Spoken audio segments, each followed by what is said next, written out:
What's going on? What's going on, everybody?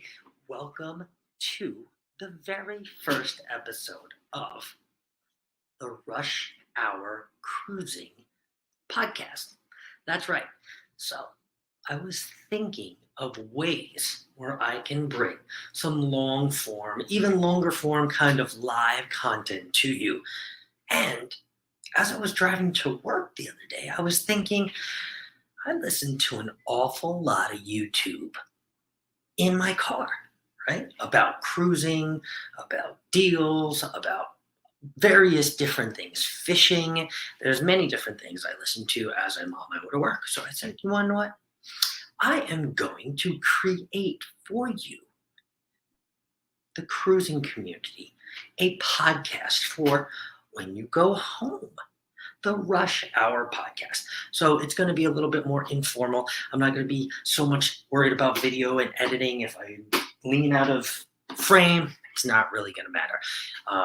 If I say something, I'm not going to edit it out. This is going to be raw. This is going to be real. We are just going to basically talking about certain topics that are trending around the cruising world. I know that you want to hear about. Now, of course, this is going to be a solo one-to-one. I don't have anybody on here. Of course, you know, if you are following me, I have a weekly, not podcast, but a weekly live show with one of my favorite cruise YouTubers, cruise influencers, Warmstrong Adventures, and every Wednesday we go live, 7 o'clock EST, 4 o'clock PST, and we also talk about different cruising topics, but we talk about it in a much different dynamic, and that also has a one-to-one. So this is a little different. This is just myself. So again, please put your phone down. Don't worry about chats. I'm not worried about getting back to the chats. Again, everybody that came in here, everybody that is watching this, thank you so very much, because this is just an idea. And again, if you guys like it, this is something that we're going to build on. I'm only starting with a half an hour. I'm not promising we're going to do it every day. I'm not promising we're going to do it every other day. We're going to see how this works. I need you to tell me in the comments if this is a good idea, if you listen to this while you drove home from work or drove home from anywhere. Now, I know this is a podcast, so I tried to fit my podcast part. This is not headphones as it may look. And again, don't look if you are driving, but it is a neck fan that is actually not even charged. But I'm glad that, because then it would make some noise. So anyway, for those people that are consuming this and watching, I'm glad you got a laugh, because these are not headphones. Anyway, let me first go off frame here. Like I said, I actually decided to move a mini fridge into my office here, into my second podcasting office, and we are going to enjoy in my Frost Buddy. I'm going to put my Frost Buddy in this link here down below. I know a lot of people have asked me about this. This is not just for my cruises. This is for my traveling, for everything, because actually I bought the top for this, which turns this into a tumbler. So you can imagine, like, basically this without the hole. And I had my pour over coffee in the airport when I was traveling. So another amazing thing for this Frost Buddy. It really doubles. I will put the link in the description below. I hate saying that, but I know you guys want it. So sorry if you got that blowing as you were driving. No pun intended. However, I hate that little residue that gets in the can. I'm sure you guys do too. Skivats, I call it. I'd rather not drink it. So anyway, here we go. Into the Frost Buddy. So I have this for a half an hour while we talk about one of the most controversial. And you see how I have also, not to get off track, I brought my little stool. It's not a stool. It's a footrest now for this podcast because, again, it's a little bit more informal. This is me talking at an audience, of course, at a later time, whether it's posted in an hour, whether it's posted in a day. Just want you guys to know this is me talking to you as you drive home. So again, hope you guys all had a wonderful day at work, wherever you guys are coming from.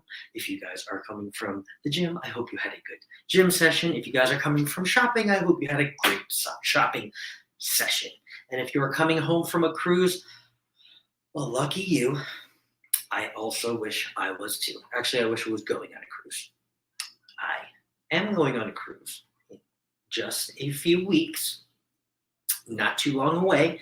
I'll be going to Alaska in just a few weeks. However, let's talk about the cruise I just came back from, because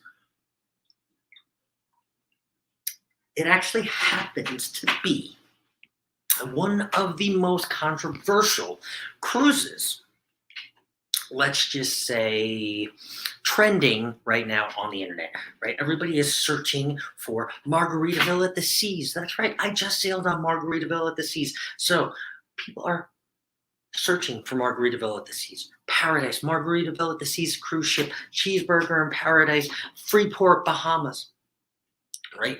I did not go on this cruise because of that.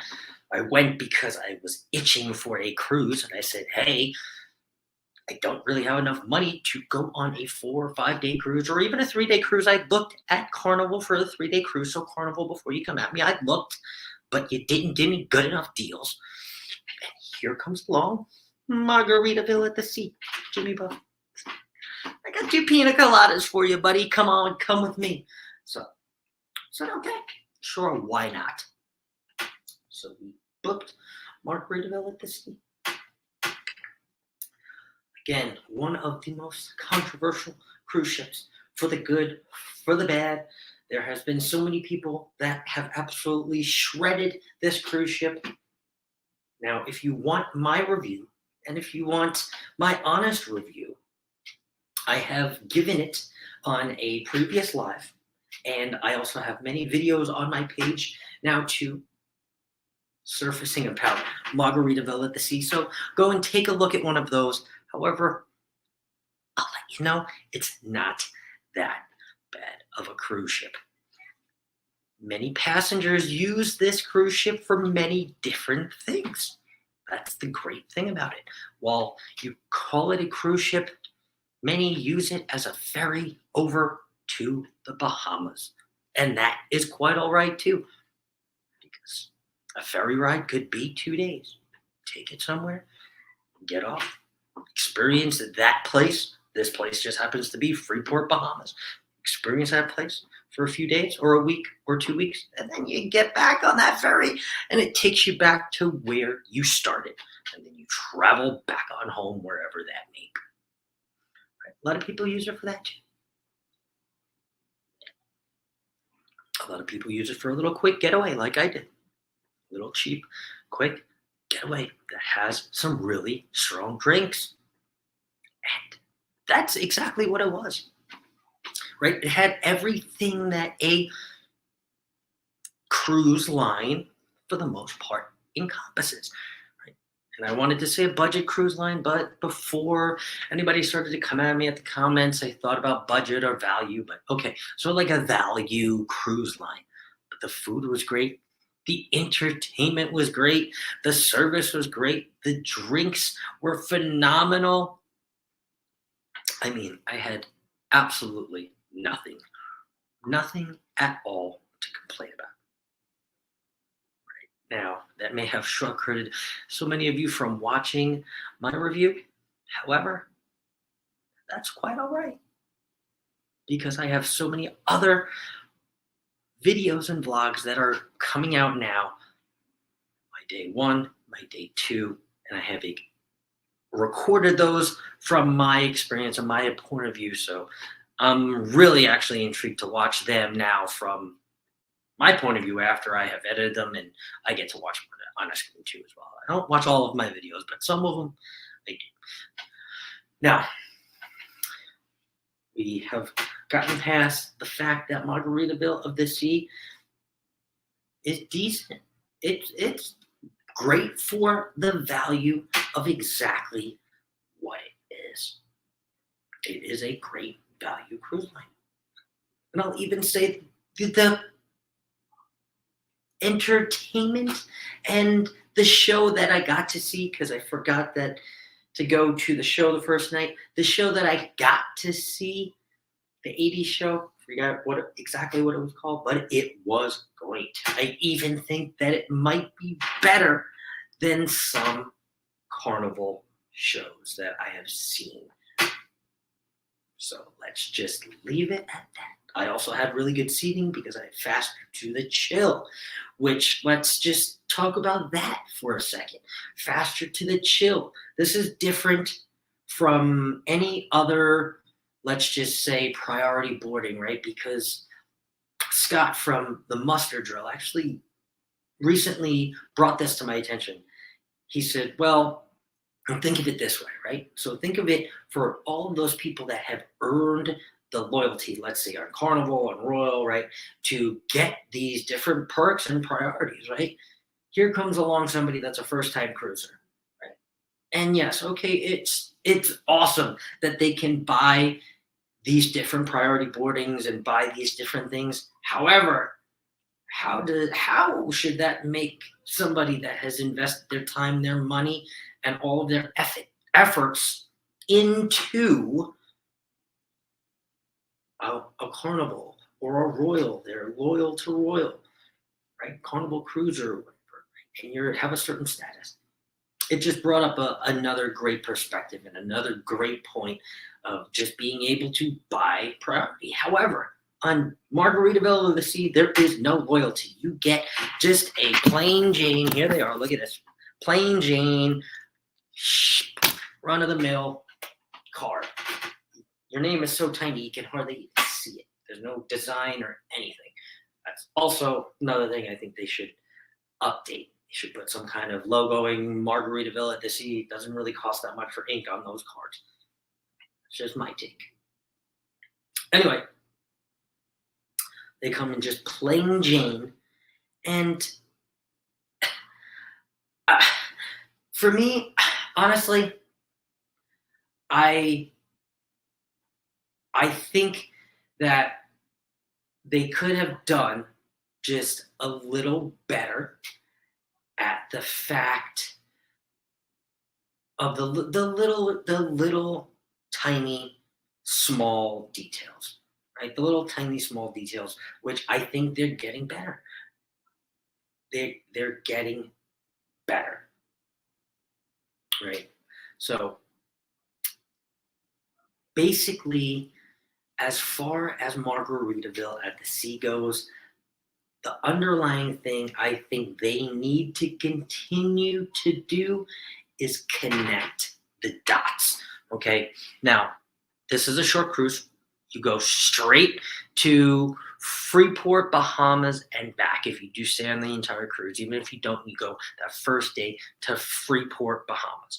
Right? You pull up at, let's say, an underwhelming port. Okay, it's still a port. Let's be grateful, right?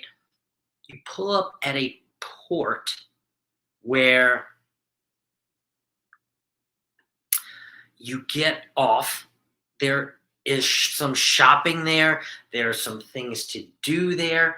However, if you look out once you get to the port, there is a building out towards kind of not too far. I mean, it's walkable, and it looks like it's not really doing much. It's not in service. It looks run down.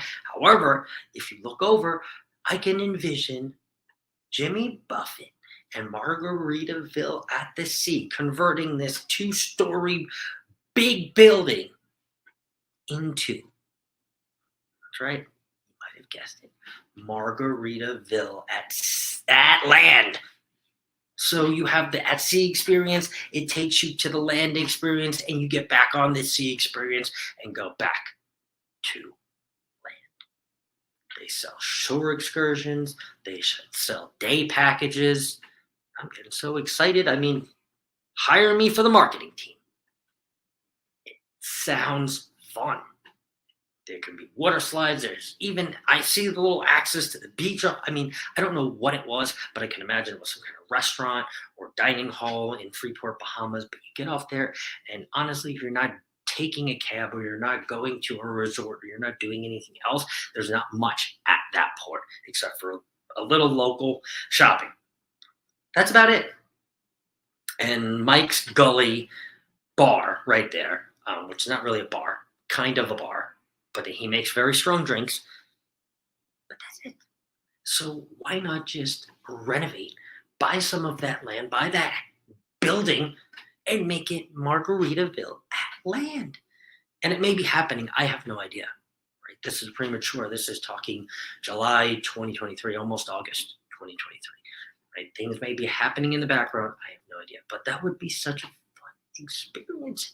And I guarantee you the money that would be made on that would be incredible. Incredible. Now, connecting more of the dots, right? So after the Bahamas, I think the other thing that they have done really well is, again, let people kind of use this as a ferry. So people got on, they got off, and in fact, the crowds between both of the days, day one and day two, were very different. And I don't mean different in any bad way or like the guests were rude one day or another. I don't mean that whatsoever at all. What I mean is the faces changed. Right? The people that were on day one were vastly different from the people that were on day two. Still families, still kids. There was tons of kids on the ship. There was families. Again, that I sailed in July, so what do you expect sailing in the middle of July anywhere, right? Families, to be expected. However, right, there were different families from day one to day two. So I think this is great that the cruise ship does this. However, I think they can retain more guests if they had this on land experience, because there's something that's lacking in that 2-day experience. Otherwise, Jimmy, expand the ship, right? Go to another port like Nassau that has Margaritaville at land and connect those dots there, right? There's certain things. And like I was saying before, on the faster to the chill and being able to buy these different things and these different amenities, right? Like Scott was saying, if you have a loyalty program put in place, I kind of think it steps on some toes. However, they have an opportunity. They're one of the only that doesn't. And if you don't have a loyalty program, right, then incentivize the guest in some other way, because then you're going to have this wonderful system that I think worked pretty well as far as faster to the chill, and the other to the chill that was above us, and even the one that was above us that was like $600 to the chill. Oh, no, it's not $600 to the chill, but we'll call it chill packages, right? They worked very well. You're either going to put in a loyalty program or you're going to continue to service and VIP service the guests that have paid for it. Because I thought 110% my $100 spent or the $50 spent between me and my cruise roommate was absolutely 110% worth it. I would not have cruised on that ship any other way. But if I'm on Carnival and a first-time cruiser gets the same benefits I get by paying $75 or $100 each, I guess I would feel some type of way, right? So there's opportunities here for Margaritaville at the Sea to continue to, let's just say, connect these dots, right? If you looked on the thumbnail, right, the connecting of the dots between here and Freeport, Bahamas, that relationship is important, right? That relationship is important. And whether it expands further into the Bahamas as far as Nassau goes. Now, an important thing to note as far as the Bahamas goes in total, right? In 2024,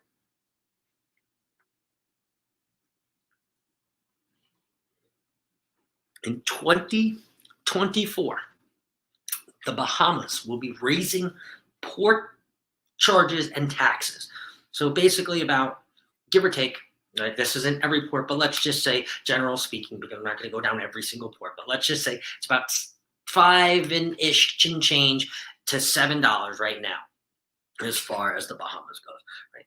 It's going to be about double to double and a half that amount once 2024 hits. And that's every port. Every port's going to have a little bit different of a hike, okay? That is a pretty significant hike, right? If you are, let's say, hitting a few different ports, I know that there's exceptions to the rule. So you may get like one out of the three free or something like that. However, it is just going to be a different amount of port charges and taxes once we start booking 2024 cruises in 2024. That's right. If you book them now, you still can avoid those charges if you pay and book before 2024. Right? I still have a hard time believing that price hike is going to steer anybody away from cruising, especially cruising to the Bahamas, one of the most popular Caribbean cruise destinations.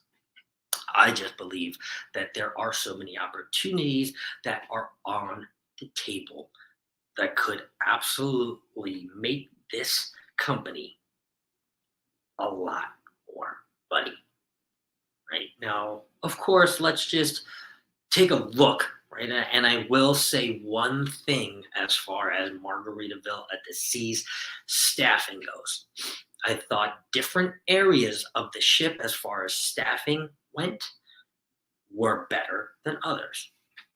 For example, I thought the bartending staff, thought they were pretty well staffed, right? Of course, it's stress in any job, right? But I actually thought they were less stressed than most other cruise lines, even on embarkation day, which is one of the days that bartenders on ships absolutely get pummeled and hammered. These guys were smiling and having a good time, and they were crushing it as far as drinks go, and pumping out customers. Customers were happy, right? Now, as far as, let's just say, the entertainment staff goes, right? They were also pumping it. They were sweating their gajungas off. They were getting everybody going. V, the cruise director, was awesome. I mean, all the staff, I thought the assistant cruise director, Vincent, was actually the cruise director because he had so much energy. I had so much hard time the first day trying to figure out who the cruise director was because of that energy. Now, I love that about a cruise ship, right? It almost has, like, if you say, like, if you sailed on Virgin, that Virgin Voyages feel, because you have no idea who is working on the ship because everyone's just there having a good time. That's what it felt like. And they were all dressed in regular clothes, not like a, hey, I work on the ship kind of, uniform. So, okay. So I thought the entertainment staff was well staffed, right? They can have obviously another perspective if they end up hearing this or finding this video, right? I thought that they were pretty well staffed. Now let's talk about a couple areas that I thought were understaffed, right? Now, they may not as bad, right?